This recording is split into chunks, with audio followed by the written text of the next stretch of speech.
What's happening, people? You're through to the Combat Show. I'm your host, Ola, and it's a brand new weekend. Yeah, UFC is not on this weekend. We know that. But there's a lot that's been going on in the MMA world, and as you can see, my title is more of a roundup show than actually bringing you a fight card, say like next week's fight card. So I just thought, yeah, I'll come in and do like a little show for you, man. You know what I mean? And thank you for joining us, all of you that's rolling in right now. Thank you if you're watching on playback. Thank you for your support as well. Uh, we always appreciate it. So if you're new, please hit the like button, hit the subscribe button, share, do all of that good stuff for us. Uh, and that's the housekeeping. You know what I mean? So really, I wanna kind of go straight in about last week's event. Um, and obviously, T Wood fought recently. Tyron Woodley fought recently. Against Jake Paul, and we knew what happened with that fight. Some people thought Tyron Woodley won that fight. I don't think he did, but a lot of people's come out and make a case. Um, that Tyron Woodley probably won that fight. I don't believe that was the case. But the stranger things has happened before. So Dan Hardy done a show on Submission Radio, and he's looking to come back into fighting, and it's called out Tyron Woodley. He called him a sack of shit.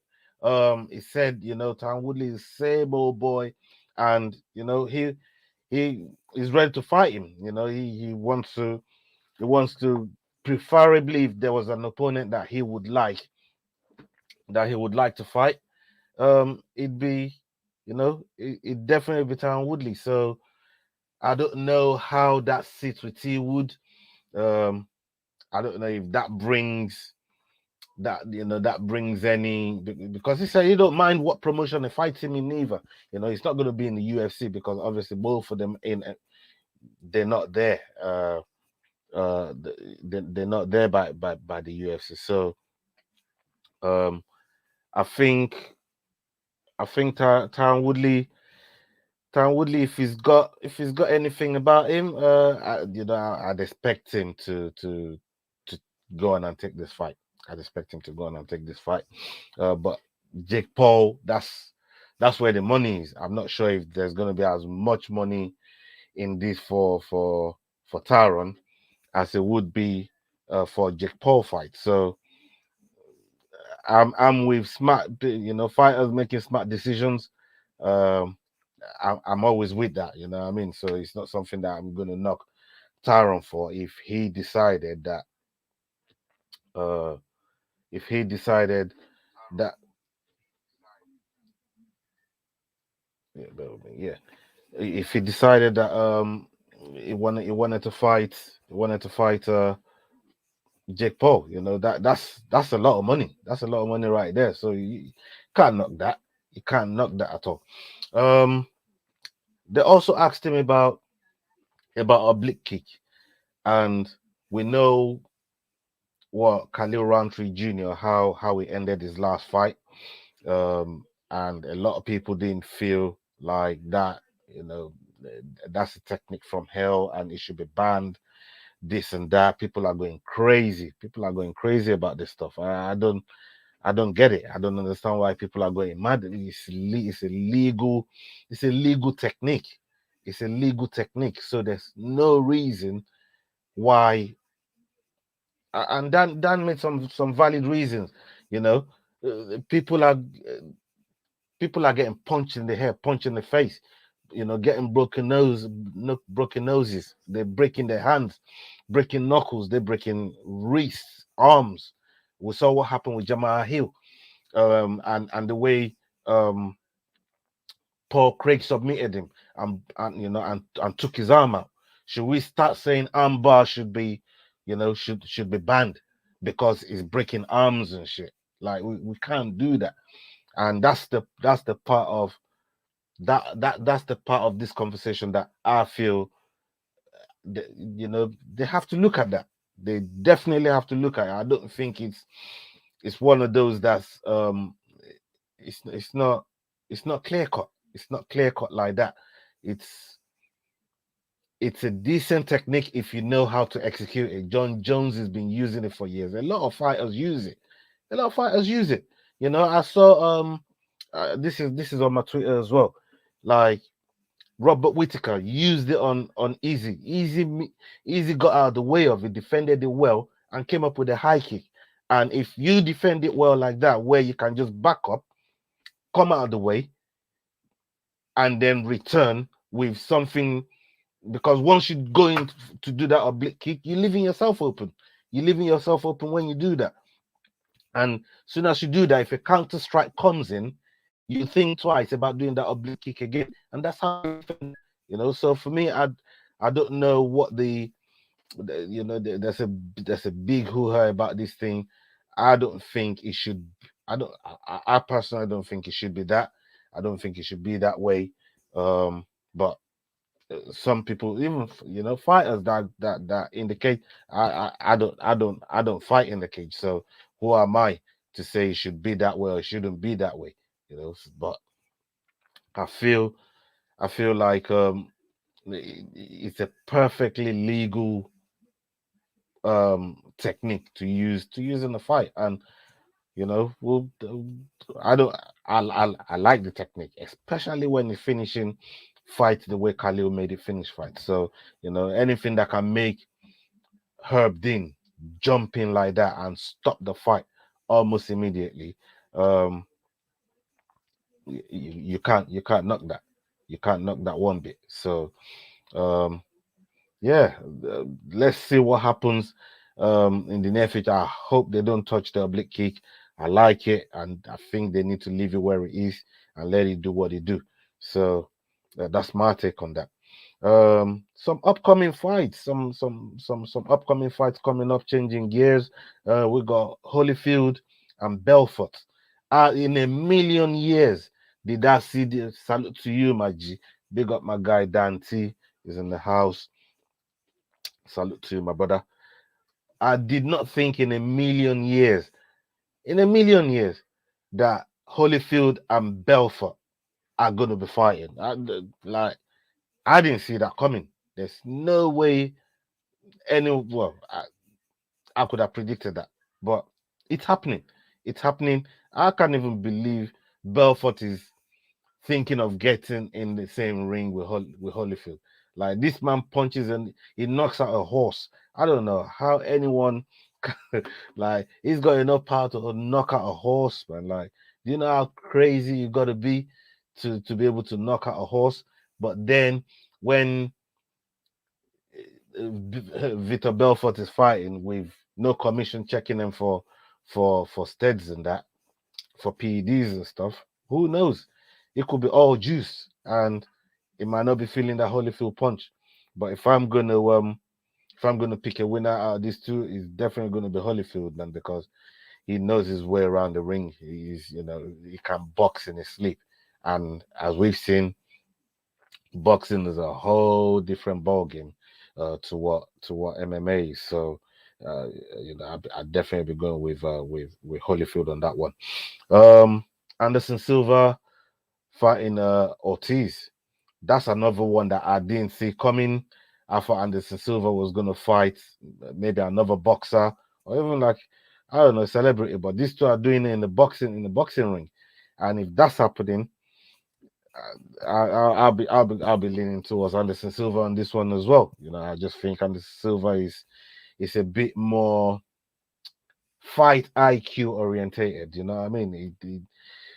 His fight IQ is second to none in combat sport, and we saw what he did with, is it Chavez Jr. Thank you. Yeah, I saw that, and Anderson Silva said he didn't really mind. He didn't really care for it too tough. But yeah, thank you for that. I saw that earlier on.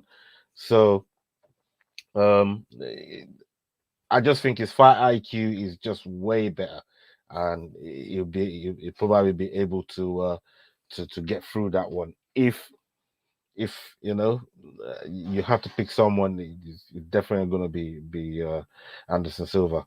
Um, so couple people, Ian Gary just been signed to the UFC. And this one got everybody buzzing right through the week. Obviously, I couldn't report it right through the week because of my schedules with work. Um, but Alex Pereira, Alex Pereira, USC. Dana just signed this guy. He's been the one causing all the buzz, all the frenzy right through the week. Everybody knows who Alex Pereira is. If they didn't know when UFC signed him, everybody would have known. He's the only geezer out of Easy's, well, over 100 75 kickboxing fights. Um, he's the only one that knocked him out. And I mean, sparked him out. And now he's ready to come to the UFC. He's signed on the dotted line. He's on the roster. And you know, let's see what he does. Let's see what he do, because easy in that environment, that was a kickboxing fight. Now, um, he's a mixed martial, it's a mixed martial artist, and he's definitely added more tools to his box, and I'm sure Alex Pereira coming into the UFC, would have done the same thing as well. So it'd be interesting to know, even if Easy down the line wasn't the champion at the time that they meet. Um, I still think it'll make a good fight between both of them. So um, it's gonna be impressive. And my guy Dante is just saying here uh, that I've been watching Ian Gary highlights. He looks tasty and has all the sorts of sick finishes. So yeah, I mean, that will be one for bonus machine picks coming down the line. So respect for that one there. You know what I mean? It will definitely be, if he's on the card, we'll be looking at him uh, getting bonuses and getting bonus picks. Um, okay, what's the next one on the agenda? So Masvidal is looking for a fight. I see Masvidal doing interviews. He don't care who he fight at this point. He's looking for a fight, and I want to see Masvidal back in the. I want to see Masvidal back in the octagon. I'm not gonna lie. I'd like to see Gamebred back in the octagon. Look, uh, he got on my tits because of the way he knocked out Askren. I'm a sore loser, but sometimes, especially if it's somebody that I fuck with. And the way he did Askren, man, that was tough. But I respected it. I respect his game. I respect what he do. You know what I mean? I respect how he goes about his business, and his shit talking as well. He did it with Nate. His last three fights, he's been with people that what I mean, that really, that what I mean, and it made me a little bit blind to seeing Masvidal for what he really is, which is, you know, he's a veteran. He's been in this fight game for a long time, and he has mad skills. So I like watching fighters. It don't matter how I feel about them. You can go and ask about Connor. You know what I mean? Like I like seeing man in the octagon. You know what I mean? If I don't care if it's Connor, I don't care if it's Masvidal or another fighter that I don't really fuck with like that. But if you're a good fighter and you always come correct with the way you carry yourself in the octagon, even in press conferences, the build up is all part of the thing. That's why I love the fight game. The build up is all part of the whole experience. And for how long the fight's gonna last in the octagon, the build up is what really makes you enjoy what's happening in the octagon. Otherwise, it's just two dudes fighting. That's it. So the build up is what really gets you there, and make you see certain elements in the fight, for what it truly is. You know. Shout out to you, Victorious Matla. Big up to you, my brother. So I want to see Masvidal back in the octagon. I would love to see that. Um, who knows when that's going to happen? He's definitely looking for a fight though, and he do at this point he don't even care where he fight right now. So he's looking for a fight. I hope UFC is able to do something with him, and we'll see. You know, it was talking about Nick Diaz. If Nick Diaz can get through Robbie Lawler, obviously he won't fight Robbie Lawler because Robbie Lawler is his man's. But if Nick Diaz can get past Robbie Lawler, he wouldn't mind jumping in there with with Nick. He'll do with Nate, Gilbert Burns. You know, it's even um what's our boy's name from England, Leon Edwards. So he'd even do it with Leon Edwards. He's just look at this point. He's just looking for a fight. So I saw his interview the other day. He just wants the date to be right. If he can, he wants to make kind of December, maybe even before then, at the very worst January, depending on who's available and if the money is right. So we'll see how that one plays out. That's a fight that I'm really, really looking forward to. If they make it out of any of those one, two, or three guys, Leon Edwards, Nick Diaz, or Nate, I'll watch it. I'll watch that all day long. Um, we got on the 16th of the before we get to that, September 18th, which is next week. Next week, Phil Davis and Romero are going to be duking it out on the Bellator promotion. You know, since Romero got signed to Bellator, I've been waiting for him to fight. Obviously, he had one scheduled with Rumble Johnson. He couldn't make it because of, I don't know, whether it's for some reason the fight got pulled on Romero's part. And they found somebody. I forgot what the fighter's name is that fought Rumble Johnson on short notice, and Rumble Johnson ended up winning that fight by finishing the fight. I think it was TKO. So Romero's back now. September 18 is in there with Phil Davis. Phil Davis is no joke. Anyone that knows Phil Davis, that brother is no joke. So it's not going to be an easy walkthrough for Yo Romero. That's for sure. They're definitely going to be looking to give him that big welcome, and to get a name like Phil Davis to welcome you into Bellator. I think it's gonna be a difficult night.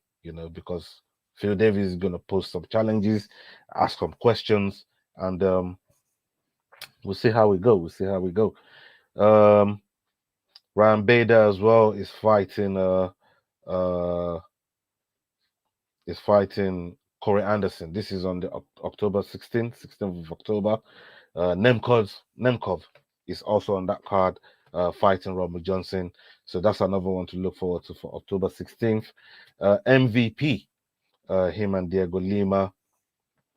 Going at it on the 1st of October. That's another fight we're definitely going to be looking at. For me, is you can't go wrong with that. You can't go wrong with that. I like that fight, and I like MVP in that fight this time. You know what I mean? So we'll see. We'll see what happens. But it's one that I'm definitely looking forward to.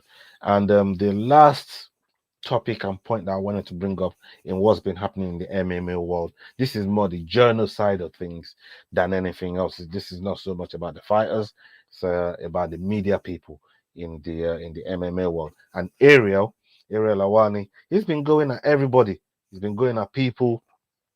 Uh, you know, Joe Rogan going at Brendan Schaub.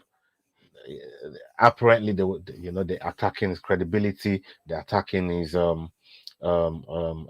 work ethics, and he weren't feeling it at all.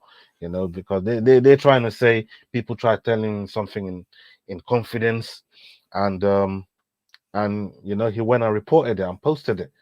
And as a journalist, if you do something like that, really and truly, you get blackbooked. And apparently that's why he got let go in the UFC.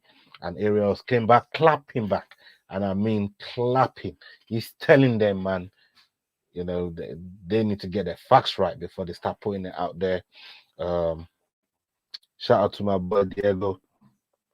Big up to you, brother. Um, so he's clapping back at people.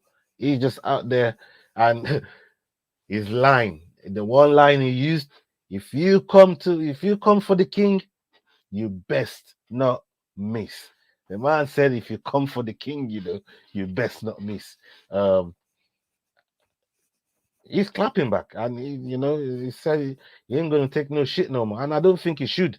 That's why he's gone independent, and that way he can control his content. He can control what he talks about, how he want to put it across, and report and bring people on the platform, on his platform, how he wants to bring them on his platform. He's got that reach, and he's put the work in all through the years, being a journalist. So for me, I don't think that's a knock on Ariel at all. I think it's a wonderful achievement, and you know he, he needs to back himself, and I like what he's doing. Just because people got big following and they think they can bully, man. Ariel said he ain't having it. Ariel says he ain't having it, man. You know what I mean? So um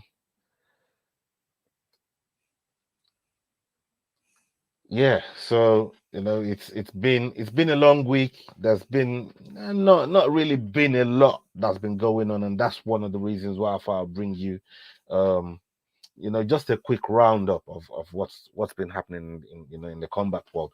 There's nothing going on this fight week, so yeah, I just come on here and have a chat with you lot. So everybody that's been on tonight, thank you very much. I appreciate you guys, and everybody that's watching on playback. I appreciate you guys massively. Thank you.